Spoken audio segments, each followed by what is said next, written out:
Birds will not land near an Archon. Not one. Not ever. And the reason has nothing to do with danger. Sit with that for a second, because it sounds strange until you understand it. A bird doesn't see an Archon. It doesn't sense a predator, doesn't smell blood, doesn't hear a threat moving through the grass. It feels something else entirely. A drop, a dimming, a frequency falling out of a place the way heat falls out of a room when a window breaks somewhere you can't see. And it leaves before it can even explain to itself why. There was a woman who taught this almost 2,000 years ago, and you already know her name, even if you've never once heard this side of her. Mary Magdalene. Not the version flattened down into a footnote. Not the side character mentioned once and forgotten. The real tradition, the one buried in fragments, in suppressed texts, in whispers passed hand to hand at real personal risk, remembers her as something closer to a teacher than a follower. Someone who didn't just believe in the unseen. Someone who could read it, discern it, name the exact moment a place went quiet in a way that wasn't peace. And later in this video, I'm going to take you to a specific morning on a specific road where she stopped walking, closed her eyes, and taught this lesson using nothing but silence. You're going to feel that moment, not just hear about it. But first you need to understand what she was actually teaching, because once you do, you won't be able to unlearn it. You're going to start noticing it everywhere. In rooms, in relationships, in places you walk into every single week without ever asking yourself why you leave them feeling smaller than when you walked in. This isn't a curiosity to file away and forget. This is a forgotten map for a sense you already have and were never told to trust. Stay with me. Let's talk about who she actually was, because this matters more than people realize, and it's the foundation everything else in this video stands on. Mary Magdalene was not a minor figure standing in the background of someone else's narrative. In the Gnostic tradition, she appears as something closer to a teacher in her own right, trusted with private instruction that wasn't given to everyone. Someone who understood concepts the other disciples were still struggling to grasp, sometimes openly confused by, sometimes resentful of her clarity. There is an actual surviving text called the Gospel of Mary, fragments of it preserved against incredible odds across centuries of fire, war, and deliberate suppression, where she speaks with real authority about the soul's journey, about rising past lower forces, about seeing clearly when the people around her were still tangled in fear and confusion she had already moved beyond. In some early traditions, she's even given a title that tells you everything about how she was once regarded. Apostle to the Apostles. Think about what that implies. Not a follower among followers. Someone teaching the teachers.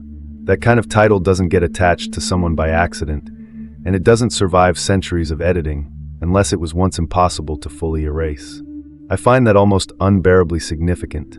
A text written from her perspective, giving teaching, not just receiving it. That's rare for any woman remembered from that era, and the rarity tells you something. What she carried was considered significant enough to record, and dangerous enough, eventually, to bury. Here's my honest opinion, and you're free to disagree. I think she was sidelined on purpose. Not because her teaching was weak, but because it was the opposite. It gave ordinary people the radical idea that they could develop their own spiritual discernment, without a permanent middleman standing between them and what was true. That kind of teaching has always threatened anyone who benefits from control. It still does, just wearing different clothes. So what survived didn't survive in official records sitting on a shelf. It survived in fragments, passed quietly from person to person, sometimes only spoken aloud and never written down. And one of the strangest, most almost poetic pieces of that surviving teaching is about birds. Why birds? Because she taught that animals never lost what humans lost. They trusted their own sensing completely, without a committee meeting in their head debating whether the feeling was valid. Nothing had ever convinced them their own instinct wasn't real.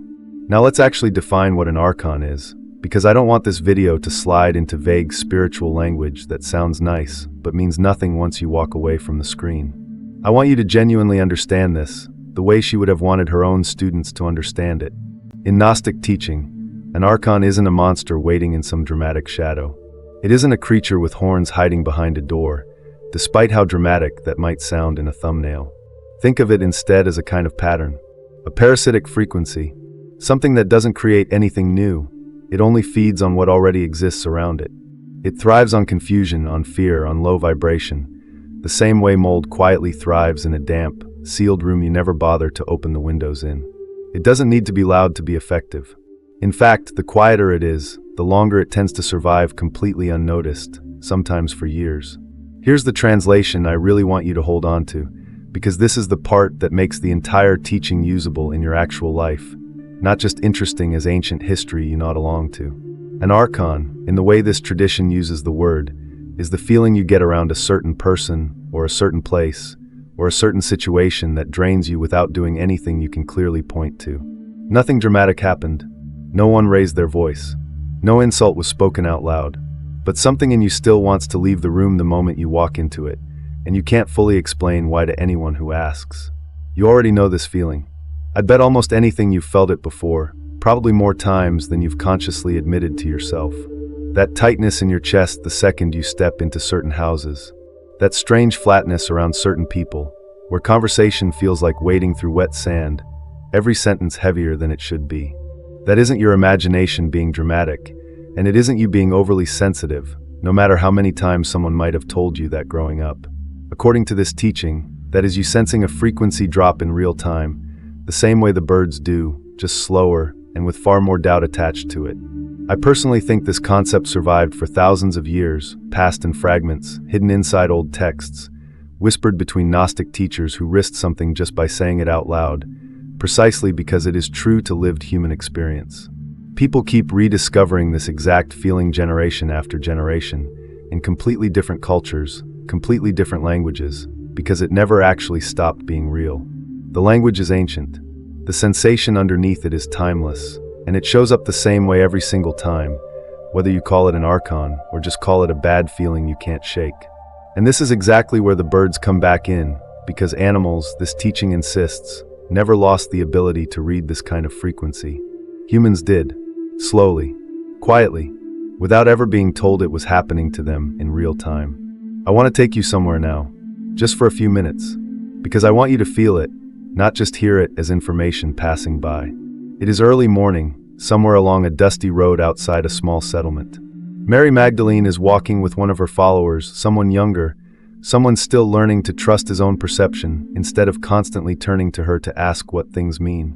The light is soft, that pale gold color that only exists right after sunrise, before the heat of the day has fully settled in. And the road has been alive with sound the entire walk.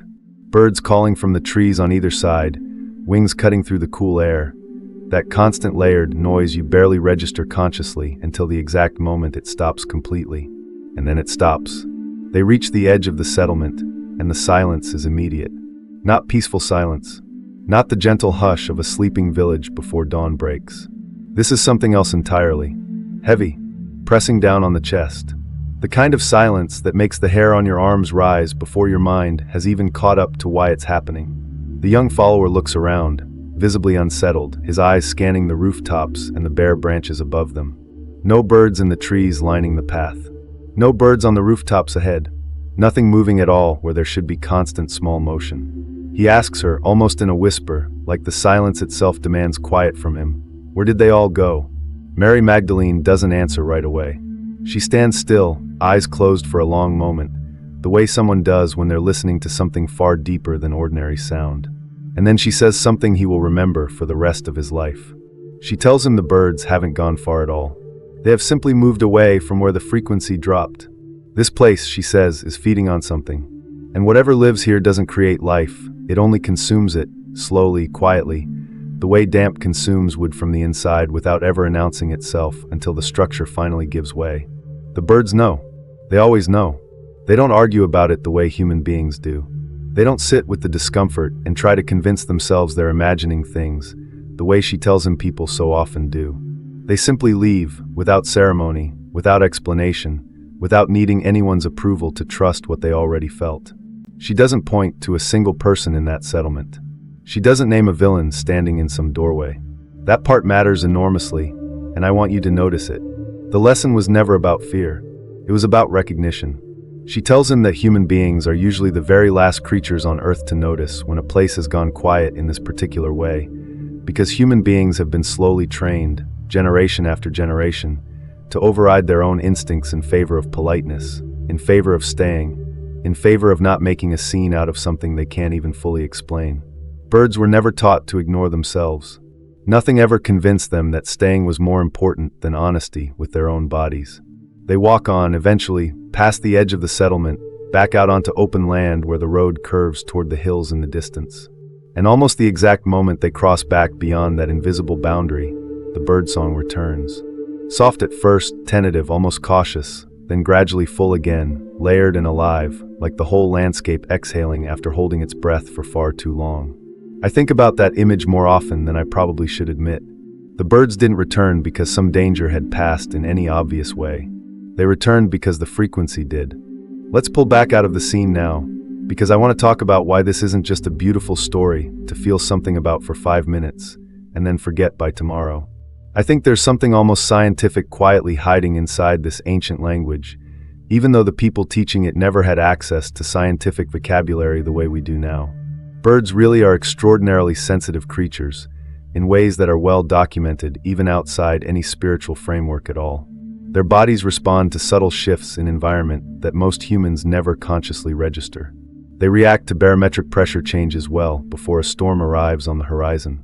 They respond to disruption, tension, stillness, with a precision that puts most human awareness to shame. Researchers have spent decades slowly confirming, piece by piece, just how attuned animals genuinely are to the world around them, often noticing changes long before any human standing in the very same space does. Here's my take on this, and again, this is just my opinion, but I hold it fairly strongly after thinking about it for a long time. I don't think ancient teachers had access to instruments or modern vocabulary. Obviously, none of that existed for them. But I think they were describing the exact same underlying sensitivity, using the only language available at the time. They didn't say sensitivity. They said frequency. They didn't say environmental stress response. They said Archon. Different words, separated by centuries and entirely different worldviews, but possibly pointing at the same observed truth from two completely different directions, like two roads arriving at the same destination. And I want you to actually sit with this for a second, because it applies directly to you, not just to birds standing in for some symbolic idea somewhere in an old text. Think about the last time you walked into a room, and the air felt different the second the door closed behind you. Maybe nothing was visibly wrong on the surface. Maybe everyone in the room was smiling, even being perfectly polite directly to your face.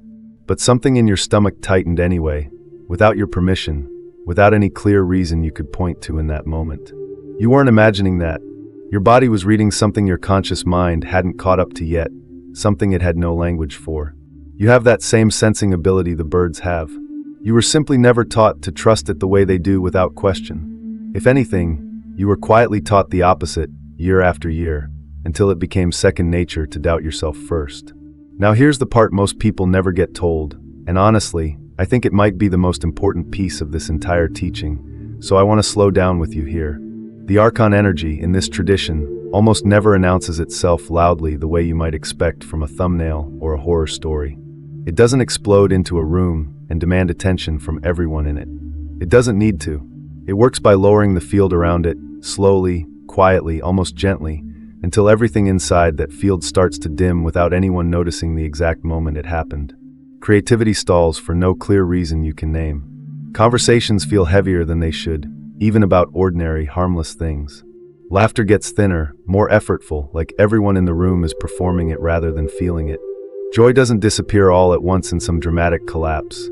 It just slowly loses its color, the way a photograph fades after sitting too long in direct sun, until one day you look at it and barely recognize what it used to be. Mary Magdalene's teaching, as it survives in fragments, frames discernment as a spiritual skill to be practiced deliberately, not as paranoia to be managed or medicated away. That distinction matters enormously to me, and I think it gets lost in a lot of modern spiritual conversation online. She wasn't teaching her followers to fear every quiet room they walked into, or to treat every uncomfortable silence as proof of something sinister lurking nearby. She was teaching them to notice. There is a real difference between noticing and panicking. Noticing keeps you grounded, steady, able to think clearly about what comes next. Panicking pulls you completely out of yourself, which, ironically, makes you even easier to drain in the exact moment you most need your own clarity to protect you. Here's something I genuinely believe, and I'll say it plainly instead of dancing around it the way some teachers do. I think most people have been trained out of this sensitivity since early childhood, without anyone ever framing it that way out loud. You're taught to be polite even when something feels wrong in your gut. You're taught to stay in the room rather than leave it, to finish the conversation rather than end it early, to avoid making things awkward even when awkward is exactly what your body is quietly asking for. Slowly, year after year, that training overrides the instinct that used to warn you the moment a frequency dropped around you, until eventually you forget that instinct was ever there to begin with. If there's one line I want you to actually carry out of this video and into your week, let it be this one. The quiet isn't always peace. Sometimes the quiet is information, and ignoring it doesn't make it any less true. Let's bring this fully into your actual life now, because this teaching was never meant to stay sealed inside ancient roads and Gnostic texts written on fragile paper. It's about Monday morning. It's about the people sitting across from you at dinner tonight. It's about the spaces you walk into every single week without thinking twice, without ever pausing to ask why you feel different the moment you finally leave them. Think about certain workplaces you've spent time in. Not the ones with obvious chaos, obvious shouting, obvious conflict. Those are almost easy to identify by comparison. You can name the problem out loud. I mean the quiet ones. The ones where everyone is perfectly polite on the surface, where nothing technically goes wrong in any meeting you could point to afterward, but you leave every single day feeling like something has been quietly siphoned out of you, hour by hour, without your consent and without your awareness. That isn't just ordinary stress. According to this tradition, that is a frequency drop you have slowly learned to live inside of, the way someone gets used to a low hum in a building they no longer even hear until it suddenly stops. Think about certain relationships too, while we're being honest with each other here. Not the loud, obviously toxic ones. Those tend to announce themselves eventually, sometimes painfully, but at least clearly enough to name. I mean the relationships where you genuinely can't explain what's wrong, but you've noticed you've gotten quieter around that particular person over time. Smaller, more careful, less like yourself than you are anywhere else in your life. You've stopped bringing your full self into the room because some part of you already knows, without needing proof, that it won't be met there the way it deserves to be met. Even think about the digital spaces you move through every day, because I don't think this teaching stops at physical rooms. A certain group chat that drains you the second you open it, before you've even read a single message inside it. A certain feed that leaves you feeling smaller every time you scroll through it, even though nothing specific was ever said directly to you. The frequency drop doesn't care whether the room is made of walls or made of screens. I keep coming back to that image of the birds, again and again, because it maps onto modern life almost too perfectly to ignore. Birds never landing near a certain house, a certain field, a certain stretch of road that everything else around it seems to quietly avoid. I think most of us have our own version of that exact pattern, even if we've never named it out loud to anyone. A certain family gathering that leaves you exhausted in a way physical effort never quite manages to. A certain version of yourself that only shows up in certain rooms, smaller, quieter, more guarded than you are anywhere else. I genuinely believe this is one of the most overlooked forms of self-protection that exists, and almost nobody talks about it directly. Not building walls, not cutting people off dramatically, or making some big announcement about it to prove a point. Just noticing, the way the birds notice, when the bird song in your own life has quietly gone missing. And taking that seriously instead of explaining it away with a dozen reasonable-sounding excuses, the way most people have been trained to do their entire lives. So what do you actually do with all of this? Because awareness without action just becomes another vague thing to feel anxious about late at night, and that isn't what this teaching was ever meant to create in you. Here's where I think Mary Magdalene's teaching becomes genuinely radical, and I don't use that word lightly or for effect. She didn't teach her followers to fight the frequency drop head-on. She didn't teach confrontation, didn't instruct them to chase down whatever was causing it and battle it directly, to prove a point or win some invisible argument that no one else could even see. The teaching was much quieter than that, and honestly much harder to actually practice consistently over a lifetime. Raise your own frequency instead. Return to your own stillness, again and again, as often as it takes, without judging yourself for needing to return so often. Let your own inner state become the protection, rather than spending all your energy trying to control everything happening outside of you. Think about the birds one final time, because this last image is the one I genuinely want to leave you with as you finish watching this. The birds don't stay and fight the silence. They don't try to force the trees back to life through sheer stubborn will, exhausting themselves in the process. They simply leave, trusting their own sensing completely, acting on it without needing to explain themselves to anyone watching, without needing permission, without a long internal debate about whether leaving might seem rude or dramatic to someone else. No second guessing. No talking themselves back into a dimmed space because staying felt easier or more polite than trusting what they already knew to be true. That, to me, is the most quietly powerful part of this entire surviving teaching. Protection was never framed as power over something outside yourself, something to dominate or defeat. It was framed instead as awareness, as trust, as the simple, unglamorous, almost invisible practice of noticing when something around you has gone quiet in a way that doesn't feel like peace, and choosing calmly, without needing to make a scene about it, to move differently because of what you noticed. I think that's a kind of strength most people completely overlook, mostly because it doesn't look like strength on the surface at all. It looks like leaving a room a little earlier than expected. It looks like saying less around a certain group of people than you used to say. It looks like trusting a feeling you can't fully explain or defend to anyone else, even when they ask you to justify it out loud. But underneath all of that, it is actually one of the most disciplined things a person can practice consistently over an entire lifetime. Trusting your own frequency over everyone else's noise, every single time it actually matters. So let's come back now to where we started. Birds never landing near an Archon. Not out of fear, out of recognition, plain and simple, the same drop you were told about before you even had a road, or a face, or a name to put to it. You were promised a map at the beginning of this video, for a sense you already have and were never taught to trust. I think you can feel that map now. Mary Magdalene's teaching, fragments of it surviving against incredible odds across centuries of suppression and loss, simply gives language and shape to something you already knew how to feel, even if no one ever taught you to trust it fully. So here is my challenge to you, and I mean this sincerely. The next time you walk into a room and something in you goes quiet without explanation, pause before you talk yourself out of it the way you usually would. Ask yourself, honestly, what your own birds are telling you in that exact moment. Trust that sensing a little longer than you normally would before explaining it away as nothing at all. Before you go, I want to be honest with you. What you just watched is the filtered version, shaped only enough to survive on this platform. YouTube has completely demonetized this channel, which means there's nothing left holding this work up anymore. History has already shown what happens to teachings like this one, buried, watered down, or quietly erased. I'm not going to soften this message. I'm not going to bend it into something safer or more comfortable. I'm not stopping. I'm going further. But I cannot sustain this mission by myself. I need your support to keep it going. If anything you've heard tonight has opened something in you, click the link in the description and join me on Patreon. You'll get immediate access to raw, unfiltered member-only videos, deeper audio teachings, and esoteric material this platform will never let me release. Most people will hear this and drift right back to sleep. You're not most people.